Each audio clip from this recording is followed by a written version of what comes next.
शेतकरी बंधूंनो, स्वागत आहे आपल्या सर्वांचं या नवीन व्हिडिओमध्ये। महत्त्वाचा हा व्हिडिओ आहे तुमच्यासाठी आणि हा प्लॉट स्पेशल आहे आपल्यासाठी। येथे बन्सी गव्हाची लागवड केलेली आहे। एकरी हे 20 किलो बियाणं टाका लागते। आपल्याजवळ जे क्षेत्र आहे 1 एकरपेक्षा कमी आहे। शेतकऱ्यांनी यात 20 किलो बियाणं टाकलेलं आहे। बन्सी हा देसी वाण आहे, पारंपरिक वाण आहे। या गव्हाला खाण्याचे अनेक फायदे आहेत, जसे की कोलेस्ट्रॉल नियंत्रण करते, अस्थमाचे जे पेशंट आहेत त्यांच्यासाठी चांगला आहे, जे डायबिटीसचे पेशंट आहेत त्यांच्यासाठी चांगला आहे, ज्याला पित्ताची पथरी असते त्याच्यासाठी सुद्धा हा गहू चांगला आहे।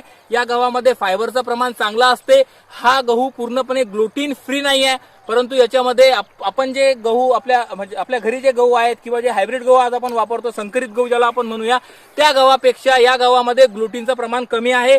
आम्ही ज्यावेळी जगताप सरांच्या प्लॉटला व्हिजिट करायला गेलतो मागच्या वर्षी, तेव्हा त्याच्या मुलाने मोहन जगतापने आम्हाला त्यांच्या शेतात जे टिलर्स आलेले होते गव्हाला हे मोजून दाखवले होते। या प्लॉटमध्ये सुद्धा आज शेतकरी आपल्याला दाखवतील की किती टिलर्स आलेले आहेत। देखो खास आप गिनो इसको।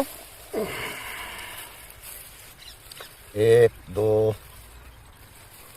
3 4 5 6 7 8 9 10 11 12 13 14 15 16 17 18 19 20 21 22 23 24 हे 25 निकाला।